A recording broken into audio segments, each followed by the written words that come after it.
lève les yeux, cherche un petit point jaune. Et voilà Titan. C'est la plus grande lune de Saturne et la deuxième plus grande lune de tout notre système solaire. Et c'est peut-être le seul endroit dans notre système solaire où il y a de l'eau liquide, à part la Terre. De plus, elle possède une atmosphère qui sert de bouclier contre le rayonnement solaire et les rayons cosmiques, tout comme la Terre. Si la vie était une maison, Titan aurait déjà beaucoup des briques qui nous sont nécessaires pour la construire. Installe-toi, tu vas là-bas. Il faut beaucoup de temps pour arriver sur Titan, mais tu sais, la magie de YouTube. Le voici, un peu plus grand que notre Lune et beaucoup plus lourd. Elle est même encore plus grande que Mercure. Cela signifie que sa gravité n'est pas trop forte, tu te sentirais 7 fois plus léger ici que sur Terre. Dans ton gymnase local, tu peux soulever 70 kg. Eh bien, sur Titan, tu pourrais soulever 450 kg. Ah, ça a l'air cool! Sa surface est principalement constituée de glace. Elle comporte de petites montagnes, des cratères et quelques cryovolcans. En gros, c'est la même chose qu'un volcan ordinaire, mais au lieu de lave, cette bête crache de l'eau, de la glace, de l'ammoniac et du méthane. Il y a des lacs et des nuages. Cela ressemblerait un peu à un canyon sur Terre. Mais ici, il n'y a qu'une infime différence. Tout est couvert d'un épais brouillard et parfois il grêle du méthane gelé. Sur Terre, nous utilisons le méthane comme combustible, car il brûle. Mais sur Titan, il n'y a pas d'oxygène. On ne peut pas faire de feu sur ce gros morceau de caillou. L'absence d'oxygène signifie que tu dois mettre un masque à oxygène. Mais tu n'as pas besoin de porter une combinaison spatiale complète comme sur notre Lune. Titan a une atmosphère plus forte. Mais tu as pris un sweat à capuche, pas vrai? Car il va bientôt faire très froid, genre moins 300 degrés. Le plus froid qu'il ait jamais fait sur Terre était de moins 128 degrés, et c'était exactement au pôle Sud. Il fait si froid parce que l'on est très loin du Soleil, presque 1,4 milliard de kilomètres. Quoi qu'il en soit, ce brouillard dense et cette atmosphère empêchent les rayons du Soleil de réchauffer la surface. Cela semble un peu extrême, mais la vie l'est aussi. Elle peut survivre presque partout. Prends la bactérie Deino. C'est un vieux mot latin. Elle peut survivre aux radiations et à des températures extrêmement basses. Elle a même survécu une année entière dans l'espace, à l'extérieur de la Station spatiale internationale. Titan serait un jeu d'enfant comparé à cela, surtout si on creusait un peu vers le bas. De nombreux scientifiques pensent qu'il y a tout un océan sous la surface de Titan. La gravité de Saturne donne au noyau de Titan un petit peu de chaleur, et en plus, il y a aussi de l'ammoniac dans cet océan. Pour Titan, c'est comme une sorte d'antigel. Tant que l'eau reste liquide, la vie a de fortes chances de réussir. Alors, qu'est-ce qu'il y a en bas? Les scientifiques ont trouvé de vraies preuves que Titan pourrait déjà abriter la vie. Tiens, regarde ce microscope. Voici C3H2. Elle a été découverte par cet étrange groupe d'antennes qui sont installées dans le désert au Chili. Ici, ils utilisent 66 antennes, toutes pointées vers un même endroit dans le ciel. Cette molécule de C3H2 peut servir d'élément constitutif de l'ADN, le code de la vie. Certaines personnes pensent que ces molécules étaient présentes sur notre planète il y a des milliards d'années, juste au moment où la vie a commencé. Les scientifiques l'ont également vérifié de leurs propres yeux, car il y a une sonde qui a atterri sur Titan. Il s'est avéré que ces antennes du désert avaient parfaitement raison. Titan a été propulsé en tête de liste des endroits où nous pourrions vivre un jour. Oh, désolé Mars. La NASA a un nouveau projet, la mission Dragonfly. Ils vont envoyer un drone là-bas et explorer Titan plus en profondeur. La mission est toujours prévue dans 6 ans et la fusée atteindra la Lune de Saturne 9 ans plus tard. Nous allons donc devoir attendre un certain temps avant de faire nos bagages pour aller nous installer sur Titan. Une fois que Dragonfly aura atterri à la surface de Titan, il va se balader partout comme une sorte de double hélicoptère. Il aura 8 hélices d'1 mètre de large. Comme la gravité est faible, c'est plus que suffisant pour donner au drone une bonne vitesse de croisière. Il pourra voler à environ 3 km vers le haut et décoller et atterrir à la verticale comme un hélicoptère normal. Le principal problème de toute cette affaire est celui des batteries du drone. Les scientifiques ont inventé un générateur qui convertit l'énergie des radiations thermiques en énergie électrique. Si tu comprends pas tout, moi non plus. Une seule charge des batteries devrait suffire pour avoir plusieurs heures de vol continu. Le Dragonfly va transporter une importante quantité de matériel de recherche. Il n'est donc pas exactement comme les drones que font voler les gens dans les parcs le dimanche. Il va peser autant que 3 autruches. Il aura 2 foreuses, un tas de capteurs, un spectrotruc pour savoir quels produits chimiques se trouvent dans les environs. Et il aura aussi sa propre station météo, avec une tonne d'instruments pour mesurer la température et les nuages et tout ça. Et comme tous les appareils de nos jours, il sera muni d'une caméra. Prépare-toi à voir des photos incroyables du paysage de Titan. La nuit sur Titan dure environ 8 jours terrestres. C'est à ce moment-là où le drone va se déployer sur toute la surface pour se recharger et analyser des échantillons. C'est long, mais c'est en fait une bonne chose. La distance de Titan à la Terre pose un petit problème. Le retard dans les communications. Lorsqu'ils envoient un signal au Dragonfly, depuis le centre de contrôle de la mission, il doit traverser la moitié du système solaire, ce qui prend plus d'1 heure. En comparaison, le retard du signal vers Mars peut être de 10 minutes, tandis que le retard du signal vers la Lune n'est que d'1 seconde environ. Les scientifiques s'attendent à ce que Dragonfly fournisse plus d'informations sur la possibilité de vivre sur Titan ou non. Certains experts espèrent y trouver ce que l'on nomme une soupe primordiale. C'est toute une sorte de potion avec tout un mélange de choses nécessaires à la vie. Nous avions cette même bonne soupe sur Terre il y a environ 4 milliards d'années, et tous les organismes vivants qui ont existé ont évolué à partir de cette bouillie d'éléments organiques. Si le projet Dragonfly est un succès et que Titan s'avère être habitable, il aura une autre mission, trouver un endroit agréable où pouvoir nous installer. Mais créer une colonie autonome sur une autre planète serait certainement la chose la plus difficile que les humains aient jamais faite. Premier obstacle, la production d'énergie, probablement une sorte de centrale nucléaire. Puis viendrait un abri pour les humains et leurs machines. Ces nouveaux bâtiments sur Titan devront nous protéger du froid extrême et des intempéries. Ensuite, l'eau potable et l'oxygène. Il faudrait inventer un moyen de collecter ou d'organiser les deux. Ensuite, des serres pour la culture des aliments. Il faudrait aussi extraire du carburant pour le transport. Heureusement, Titan est rempli de méthane, ce qui est excellent comme carburant. Un énorme problème, la gravité. Comme elle est tellement faible sur Titan, quiconque y vivrait pourrait perdre beaucoup de masse musculaire, ce qui rendrait le travail difficile et même tout simplement la vie quotidienne. Il y a ces satanés cryovolcans qui lancent des trucs au hasard. Ou alors, il nous faut une idée plus radicale et plus audacieuse. Pourquoi ne pas changer l'atmosphère de Titan pour que nous puissions respirer sans avoir à porter une centaine de chapeaux et de gants? Pour faire cela, il faudrait terraformer la surface de Titan.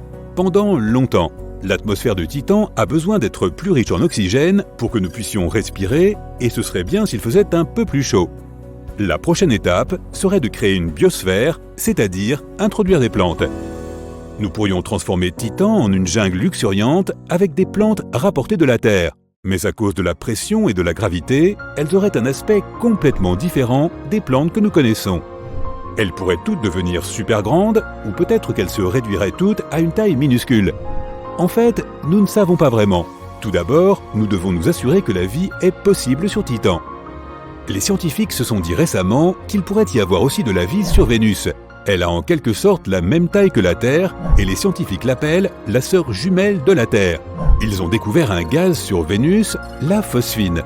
On suppose qu'il a été fabriqué par des organismes vivants. Il s'avère que non, pas du tout. Enfin, pas vraiment. Il y a un peu de phosphine qui se balade, mais beaucoup moins que ce que nous pensions au début. Bon, ne jugez pas trop vite les amis, la science sur les autres planètes est super dure. On fait toujours des erreurs comme ça. Ah, des vacances bien méritées enfin. Cette fois, tu vas voir quelque chose de nouveau. Un océan sur l'une des lunes d'Uranus. Bon, je plaisante. Cette destination n'est pas encore prête pour les vacances. Mais il y a quand même des océans impressionnants là-bas. Ne me dis pas que tu pensais que les océans n'existent que sur Terre. Avant de plonger dans les océans des lunes d'Uranus, parlons d'abord d'Uranus elle-même. La 7e planète à partir du Soleil, et le caillou le plus cool du système solaire.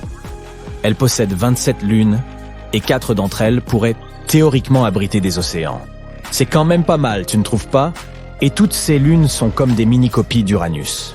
Elles s'inclinent selon le même angle que leur planète mère, à 98 degrés pour être exact. Et Uranus est unique.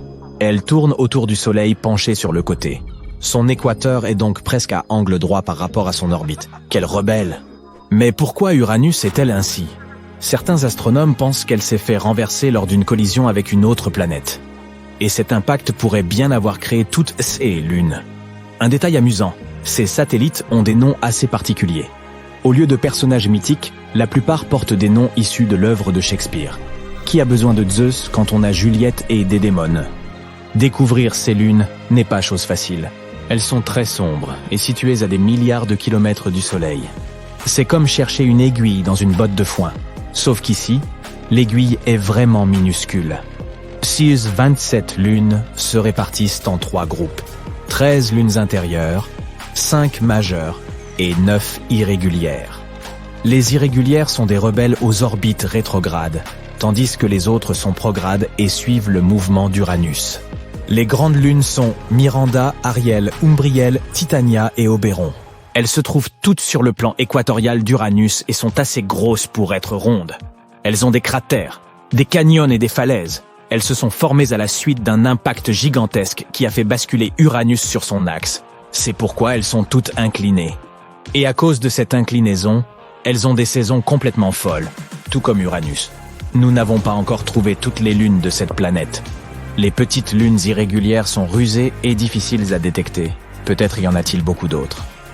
Mais voilà, ce qui est vraiment génial, nous ne sommes pas tout à fait sûrs de quoi sont faites ces lunes, mais nous pensons qu'il pourrait s'agir de roches et de glace. Miranda est la plus glacée, tandis que les lunes intérieures sont probablement poussiéreuses. Et celles qui se trouvent au-delà de l'orbite d'Oberon, ce sont sans doute des astéroïdes soit rocheux, soit glacés, soit autre chose. Mais ce qui distingue vraiment les lunes d'Uranus, c'est qu'elles sont toutes inclinées comme la planète. C'est fou. Leur exploration pourrait nous en apprendre beaucoup sur la façon dont les mondes océaniques se forment et restent actifs.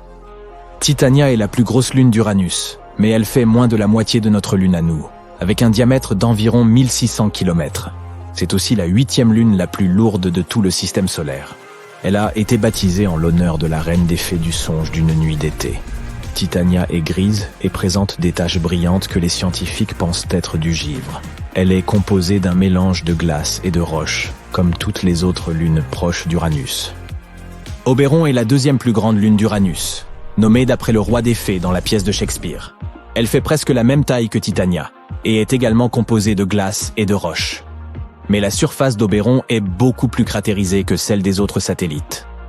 Umbriel et Ariel sont les 3e et 4e plus grandes lunes d'Uranus, avec des diamètres respectifs de 1168 et 1156 km. Umbriel porte le nom d'un mauvais esprit, et c'est la plus sombre des grandes lunes d'Uranus. Elle ne reflète que 16% de la lumière qui la touche. Les scientifiques ne savent toujours pas pourquoi elle est si sombre. Mais ils pensent que l'anneau brillant qui borde son cratère pourrait être dû à des dépôts de givre. Ariel est la plus lumineuse des grandes lunes d'Uranus. Elle réfléchit plus d'un tiers de la lumière du Soleil. Elle doit son nom à un personnage d'un poème de Pope et d'une pièce de Shakespeare. Ariel a l'air d'être la plus jeune des lunes, car elle ne présente que quelques petits cratères dus à des collisions récentes. Miranda est la plus petite de toutes ces grandes lunes, avec un diamètre d'environ 470 km. La NASA affirme qu'elle serait composée de morceaux provenant de différents corps, comme un monstre de Frankenstein. Elle présente 3 grandes coronets, ou couronnes, uniques en leur genre. Elles sont légèrement cratérisées, avec des crêtes et des vallées, et sont séparées des parties plus anciennes et plus cratérisées par de nettes frontières. On y trouve également des canyons géants, près de 12 fois plus profonds que notre Grand Canyon. Les scientifiques ignorent pourquoi Miranda présente de telles caractéristiques, mais selon une théorie, elle aurait subi une grande collision, et se serait ensuite recomposée comme ça. Toutes ces grosses lunes sont verrouillées par rapport à Uranus, tout comme la Lune terrestre. Uranus possède des caractéristiques très intéressantes, mais c'est son système d'anneaux qui est vraiment cool. Et sache que toutes les lunes contribuent à la formation de ces anneaux. Uranus possède 13 lunes intérieures et 13 anneaux peu visibles, mais tous reliés entre eux comme une grande famille cosmique. Cordelia et Ophélie sont en quelque sorte les gardiennes de l'anneau le plus externe, Epsilon. Ces 2 lunes bergères tiennent toutes ces particules en place. Et Cordelia est la plus proche de la surface d'Uranus. Mais le plus important, c'est qu'il y a au moins 8 autres petits satellites dans cette zone. C'est plutôt bondé. La NASA se demande encore comment ils ne s'écrasent pas tous les uns contre les autres. Les lunes intérieures sont composées à moitié de glace et à moitié de roche, mais nous ne savons pas grand-chose des lunes extérieures. La NASA pense qu'il pourrait s'agir d'astéroïdes capturés par l'attraction gravitationnelle d'Uranus. Quoi qu'il en soit, la planète et ses lunes sont assurément hors du commun. Apparemment, ces satellites pourraient abriter des océans salés sous leur surface gelée. Les plus éloignés d'Uranus, Titania et Oberon pourraient même avoir des océans d'une profondeur de 48 km.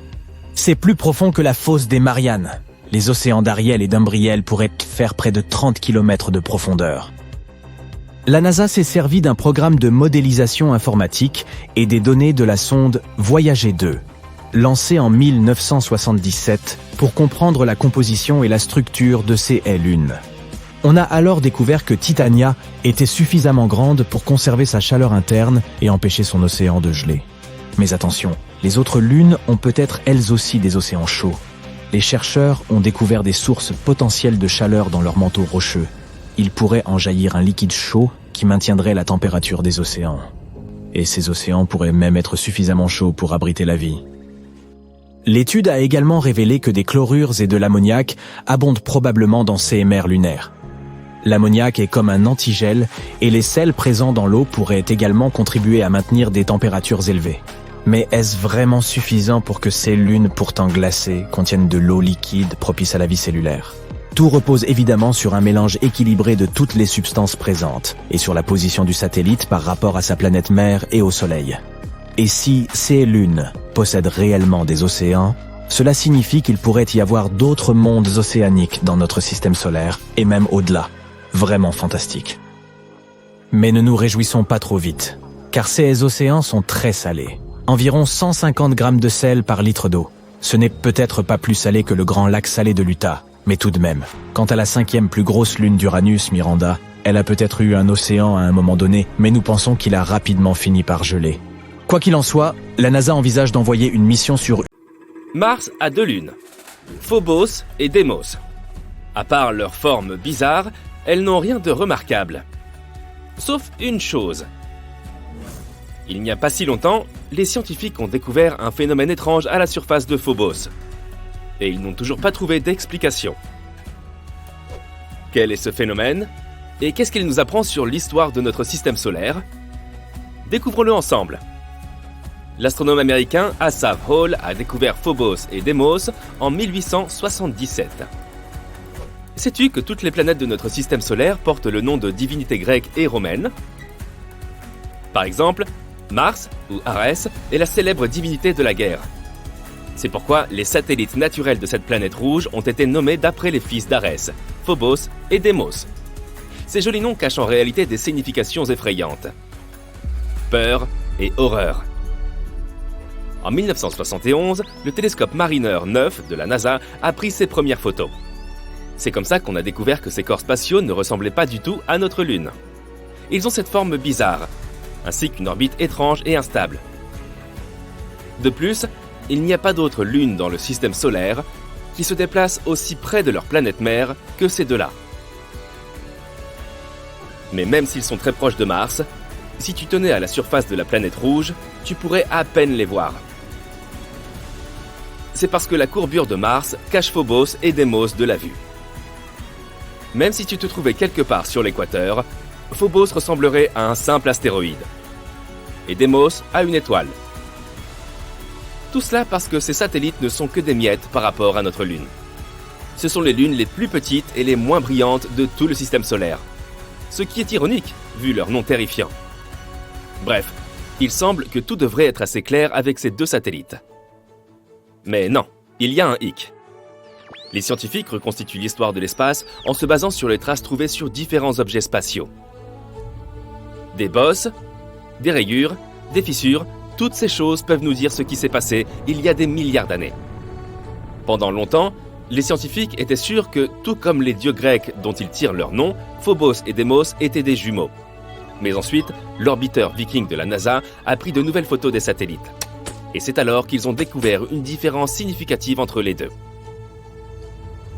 La surface entière de Phobos est couverte d'énormes rainures. Il s'agit d'une série de longues et profondes fosses s'étendant d'une extrémité à l'autre de Phobos. Ok, et alors ? Tous les objets spatiaux présentent ce genre de choses à leur surface, n'est-ce pas ? Certes, il y a d'autres satellites avec des rainures et des éraflures similaires, mais aucun n'en a autant que Phobos. Ce dernier est complètement couvert de rainures, et elles sont énormes, jusqu'à 19 km de long et 200 mètres de large. Et ce n'est pas tout.